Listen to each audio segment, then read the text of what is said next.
சக்தின்னா யாரு? பெண் தெய்வம், பெண்ணு. அந்த பெண் அவர் கூட இருக்குது, அதனால அது முதன்மை சக்தின்னு சொல்றாரு. அப்போ பெண்களோட ஓட்டு எல்லாமே விஜய் அவர்களுக்கு தான் சொல்றீங்களா? பெண்களோட ஓட்டு விஜய்க்கு தான் அப்படின்னு நான் எப்படி சொல்ல முடியும்? நீங்க தானே பெண் சக்தி அவர் கூட இருக்குன்னு இல்லை, சொன்னீங்க. பெண் சக்தி இருந்தாக்கா போயிருமா? ஓட்டு போயிருமா? ஓட்டு வந்து டான்ஸ் ஆடி பாட்டு பாடுனாக்கா வந்துருமா?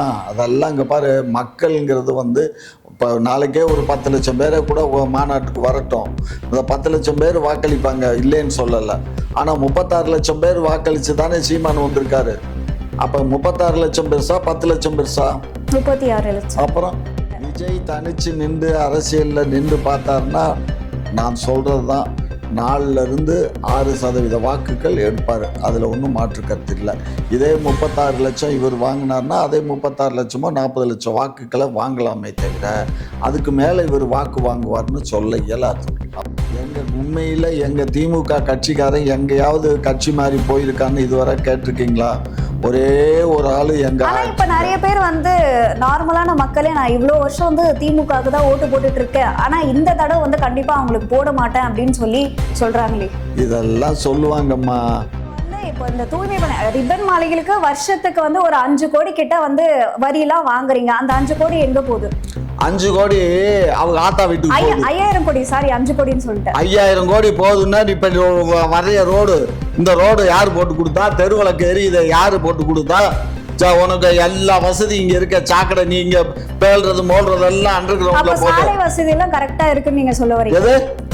இந்தியாவிலேயே ஒட்டுமொத்த இந்தியாவிலேயே வந்து தமிழகம் தான் நம்பர் 1 எல்லா வழிகள்லயுமா, புரிஞ்சுக்கோ. வேலை வாய்ப்பு, கல்வி, ரோடு வசதி நம்பர் 1 அப்படின்னு சொல்லிட்டு இருக்காங்க. திமுக ஆட்சினால தமிழ்நாடு வந்து கொலை கொள்ளை இதுல எல்லாம் நம்பர் 1 இருக்கு. ஆமா, அதுலயும் நம்பர் 1 தான். உன்ன மாதிரி தவறான தகவல்களை பரப்புரை பண்ற உங்களை வச்சுக்கிட்டு அப்ப தமிழகம் வந்து பாதுகாப்பா இருக்கு, ஒரு திருட்டு கூட நடக்கல, கொல்ல எதுவுமே வந்து நடக்கலன்னு சொல்லி புரிஞ்சுக்கோ. பயிர் விளையுதுன்னு வச்சுக்கோ, அந்த பயிரை ஒட்டி களைகள் வளர்றதா இல்லையா?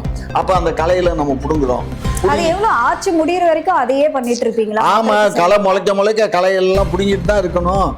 களை முளைச்சிச்சுன்னா களையை பிடுங்கணும். இதெல்லாம் இவ்வளோ வக்கனையா பேசுறீங்களே, ஏன் அந்த ஜெயலலிதா அம்மா ஆட்சியில் பேசுறது, எடப்பாடி ஆட்சியில் பேசுறது? அதாவது விஜய் அவர்கள் என்ன சொல்லியிருக்காரு அப்படின்னா, தமிழ்நாட்டுடைய மாற்று சக்தி தமிழக வெற்றி கழகம் இல்ல, முதன்மை சக்தி அப்படின்னு வந்து சொல்லியிருக்காரு. இதை எப்படி பாக்குறீங்க? எந்த அர்த்தத்துல அவர் அப்படி சொல்லியிருப்பாருன்னு நினைக்கிறீங்க? அது அவர் சக்தி தான்மா சொல்லுவாரு, முதன்மை சக்தின்னு சொல்றாருல. சக்தின்னா யாரு? பெண் தெய்வம், பெண்ணு. அந்த பெண் அவர் கூட இருக்குது, அதனால அது முதன்மை சக்தின்னு சொல்றாரு. அப்போ பெண்களோட ஓட்டு எல்லாமே விஜய் அவர்களுக்கு தான் சொல்றீங்களா? பெண்களோட ஓட்டு விஜய்க்கு தான் அப்படின்னு நான் எப்படி சொல்ல முடியும்? நீங்க தானே பெண் சக்தி அவர் கூட இருக்குன்னு இல்லை, பெண் சக்தி இருந்தாக்கா போயிருமா? ஓட்டு போயிருமா? ஓட்டுங்கிறது வந்து அதுக்கு இங்கே பாருமா, அரசியலில் நேற்று மலைக்கு முளைச்ச சிரிக்கீரை இதெல்லாம் ஏதோ ஒரு ரசிகர்கள் பட்டாளத்தை சேர்த்துக்கிட்டு கூட்டத்தை கூட்டிக்கிட்டு வந்து டான்ஸ் ஆடி பாட்டு பாடுனாக்கா வந்துருமா? அதெல்லாம் இங்கே பாரு, மக்கள்ங்கிறது வந்து இப்போ நாளைக்கே ஒரு 10 லட்சம் பேரை கூட மாநாட்டுக்கு வரட்டும், இந்த 10 லட்சம் பேர் வாக்களிப்பாங்க, இல்லைன்னு சொல்லலை. ஆனால் 36 லட்சம் பேர் வாக்களித்து தானே சீமான் வந்திருக்காரு. அப்போ 36 லட்சம் பெருசா 10 லட்சம் பெருசா? 36 லட்சம். அப்புறம் அதனால் இதெல்லாம் ஏட்டு சுரக்கா கறிக்கு உதாது செல்லும். நம்ம வந்து சமைச்சு நம்ம காயை, உண்மையான காயை பறித்து அதை சமைச்சு சாப்பிட்டா தான் வயிறு நிறையும். பேப்பரில் எழுதி அதை முழுங்குனாக்கா வயிறு நிறையாதுக்கண்ணு. இதுதான் உண்மை. அப்ப விஜய் அவர்களுக்கு வந்து ஆதரவு கிடைக்காதுன்னு சொல்றீங்க? விஜய் தனிச்சு நின்று அரசியலில் நின்று பார்த்தாருன்னா நான் சொல்கிறது தான், 4-6% வாக்குகள் எடுப்பார். அதில் ஒன்றும் மாற்று கருத்து இல்லை. இதே 36 லட்சம் இவர் வாங்கினார்னா அதே 36 லட்சமோ 40 லட்சம் வாக்குகளை வாங்கலாமே தவிர அதுக்கு மேலே இவர் வாக்கு வாங்குவார்னு சொல்ல இயலாது. அவ்வளோதான் வாங்க முடியும். கட்சியில் நாங்கள்கிட்ட 1 கோடி உறுப்பினர் இருக்காங்க, 2 கோடி உறுப்பினர் இருக்காங்கன்னா அந்த உறுப்பினர்கள்லாம் எப்படி சேர்ந்தாங்கன்னு பார்க்கணும். அப்படி பார்த்தா திமுகவுக்குமே வந்து 2 கோடி உறுப்பினர்கள் இருக்காங்க அப்படின்னு வந்து சொல்றீங்க. எங்கள் உறுப்பினர்களை எல்லாம் நாங்கள் வந்து நம்பலை. எங்கள் உண்மையில் எங்கள் திமுக கட்சிக்காரன் எங்கேயாவது கட்சி மாறி போயிருக்கான்னு இதுவரை கேட்டிருக்கீங்களா? ஒரே ஒரு ஆள் இப்ப நிறைய பேர் வந்து நார்மலான மக்களே நான் இவ்வளோ வருஷம் வந்து திமுகவுக்கு தான் ஓட்டு போட்டுட்டு இருக்கேன், ஆனா இந்த தடவை வந்து கண்டிப்பா அவங்களுக்கு போட மாட்டேன் அப்படின்னு சொல்லி சொல்றாங்களே. இதெல்லாம் சொல்லுவாங்கம்மா. அவர் காந்தி போய் ஓட்டு கேட்டாருன்னா காந்திக்கு போட்டுருவாங்கம்மா ஓட்டை. இதுதான்மா மக்களுடைய மனநிலை. அப்போ வந்து விஜய் அவர்களுக்கு வாக்கு கிடைக்காதுன்னு சொல்றீங்க? கிடைக்காதுன்னு நான் சொல்லலை, கிடைக்கும். அவர் ஆட்சி அமைக்கிற அளவுக்கு கிடைக்காது, எதிர்க்கட்சியாக வர்றது கூட கிடைக்காது, சட்டமன்றத்தில் ரெப்ரசன்டேட்டிவ்ஸாக வர்றது கூட கிடைக்காது. ஒரு கால் அவர் எங்கேயாவது நின்றாருன்னா ஜெயிக்கலாம், அவ்வளோதான். மற்றபடி அதுவும் அவர் நிற்கிற தொகுதியில் கூட சரியான கேண்டிடேட்டை எதிர்க்கட்சிகள் நிப்பாட்டினா அதுவும் நிற்க இயலாது. புரிஞ்சதுங்களா?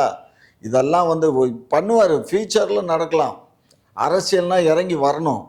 சும்மா மாடியில் இருந்துக்கிட்டு அப்படி கையை அசைச்சிக்கிட்டு போனாலாம் ஆட்சிக்கு வர முடியாது. ஜெயலலிதா அப்படி ஆட்சி கையை அமைச்சிக்கிட்டு இருந்த ஜெயலலிதா கூட ஸ்பாட்டில் போய் நிற்கும்.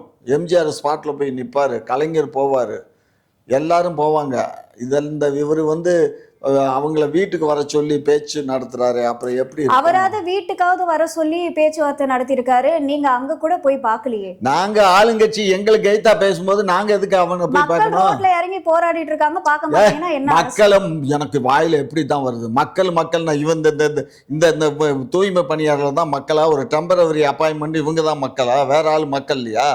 இந்த நாட்டில் 8 கோடி மக்கள் வாழ்கிற இடத்துல ஒரு 2000 பேர் தூய்மை பணியாளர், ஒரு டெம்பரவரி அப்பாயின்மெண்ட், இதுக்கு போராடு எல்லாம் தான். நீ கூட போராடுவ, இந்த பொண்ணு போராடுது தீர்ப்பாந்தத்தை பிடிச்சிக்கிட்டு போராடுன்னு சொல்ல கவனிக்க வேண்டியது உங்களோட பொறுப்பு தான். அதெல்லாம் கவனிப்போம், நாங்க கவனிக்க போய் தான் நீ எல்லாம் உட்காந்து கேள்வி கேட்க. ஒவ்வொரு வீடோ போய் கேக்குறீங்கல்ல? ஓட்டுக்கு கேட்போம், ஓட்டு போட்டுட்டு இல்ல. அப்ப 2000 பேர் ஒண்ணு கூடி போராடுறாங்க, அதை கேட்க மாட்டீங்கன்னா? ஒண்ணு கூடி போராடுறது எதுக்கு போராடுற? நியாயம் இல்லாததுக்கு போராடுற. நியாயமா போராடணும். எந்த ஒரு விஷயமா இருந்தாலும் சட்டப்பூர்வமா உனக்கு கிடைக்க வேண்டிய சலுகைகள் இந்த அரசாங்கம் செய்யலைன்னா நீ போராடணும். பணி நிரந்தரம் வேணும் தானே கேக்குறாங்க. பணி நிரந்தரம் எல்லாம் தான் வேணும்பா. இங்க இருக்கிற 8 கோடி மக்களும் வேலை, அரசு வேலை வேணும்பா. கொடுப்பியா? நீ முதலமைச்சர் ஏற்படுத்தி கொடுக்கறதுக்கு தானே அரசாங்கம் கத்திரிக்காய். நான் சொல்றது நீ கேளு, நீ சீஃப் மினிஸ்டர். இப்ப எனக்கு அரசுல பணி வேணும், போட்டு கொடு. இல்ல நான் கொடி பிடிப்பேன். பிளான் பண்ணி பண்ணணும். எது? அதுக்கேத்த மாதிரி நீங்க அதுக்கேத்த மாதிரி பிளான் பண்ணி தான் அவங்க டெம்பரவரி அப்பாயின்மெண்ட் சொல்றேன். திரும்ப ஒரு நாய்களுக்கு கூட அது உரைக்க மாட்டேங்குது. அது டெம்பரவரி தற்காலிக பணியாளர் அப்படின்னு சொல்லிட்டே இருக்கேன், தினத்துக்கு சொல்றேன். 2000 பணியாளருக்கு கூட சம்பளம் கொடுக்க முடியலன்னா நீங்க என்ன 2000 பேர் சும்மா ஏதாவது பேசாத. என்ன பேசுற? 2000 பேர் கொடுக்க முடியல. 2000 பேர் என்னத்துக்கு நாங்க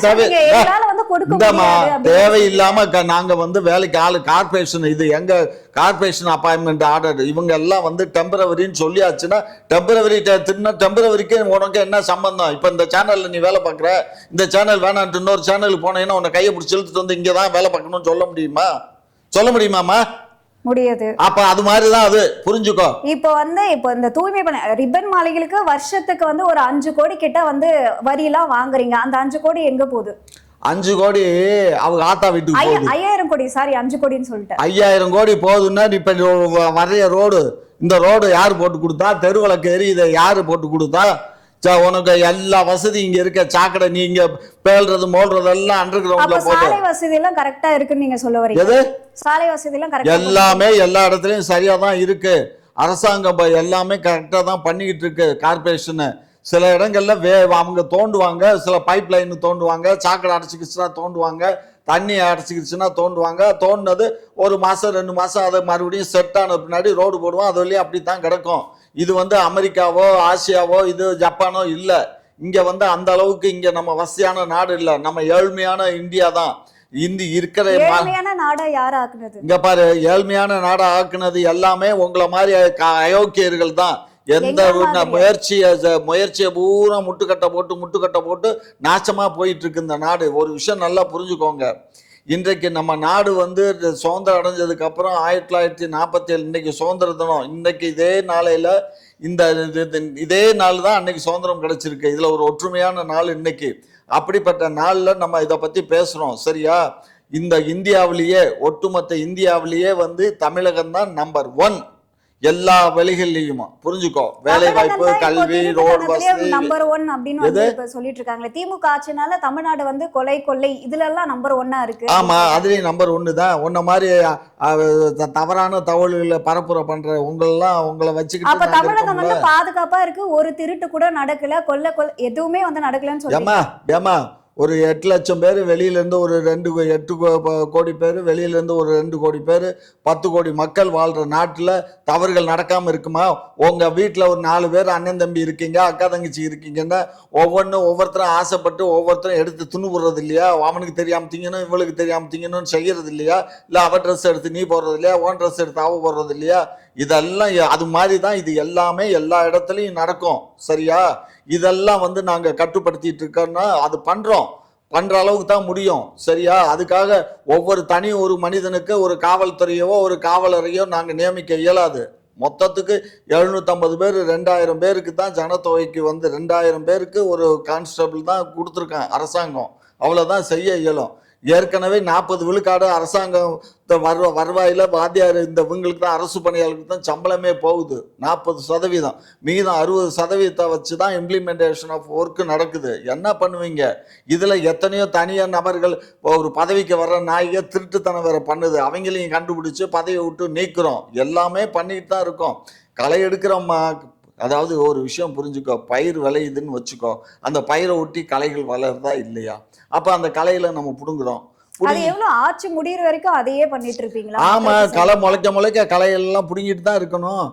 களை முளைச்சிச்சுன்னா களையை பிடுங்கணும். இதெல்லாம் இவ்வளோ வக்கனையா பேசுறீங்களே, ஏன் அந்த ஜெயலலிதா அம்மா ஆட்சியில் பேசுறது, எடப்பட்ட ஆட்சியில் பேசுறது, அவங்கெல்லாம் பேசல. அவங்களுக்கு வந்து இந்த தடவை வந்து ஓட்டு போடாம உட்கார வச்சிருக்காங்க. அதெல்லாம் நீங்க ஒன்றும் ஓக்காத்தி வைக்கல. எங்களுக்கு எங்க மக்கள், நாங்கள் என்ன போன தடவை என்ன கம்மியாக எம்எல்ஏ வந்தோம்? நாங்கள் போன தடவை கொஞ்சம் ஓட்டு வித்தியாசத்தில் தான் நாங்கள் தோத்தோம். சரியா? அதெல்லாம் ஒன்றும் கிடையாது. எங்களுக்கு எங்கள் மக்கள் இருக்காங்க, எங்கள் கூட்டணி மக்கள் இருக்காங்க. அவங்க போடுற வாக்குகளில் தான் நாங்கள் வெற்றி பெற்று வர்றோமே தவிர, உங்களை மாதிரி வீம்பு பேசிக்கிட்டு அங்கே போய் உக்காந்துட்டு குனிஞ்சா குற்றம், நிமிந்தா குற்றம், படுத்தா குற்றம், தூங்குனா குற்றம், இத்தனை குற்றங்கள் எங்கள் ஆட்சியில் தான் பேசுறீங்களே தவிர வேற எந்த ஆட்சியும் இல்லை. பண்ணிட்டு இருக்கு நாங்கள் பண்ணுறோம்மா. மொத்தம் குத்தகைக்கு எடுத்து நாங்கள் தான் பண்ணுறோம். நீங்கள் வந்து விளக்கு வச்சு பார்த்தீங்க. சும்மா போங்கம்மா, வெற்றி வேலை பேசாது.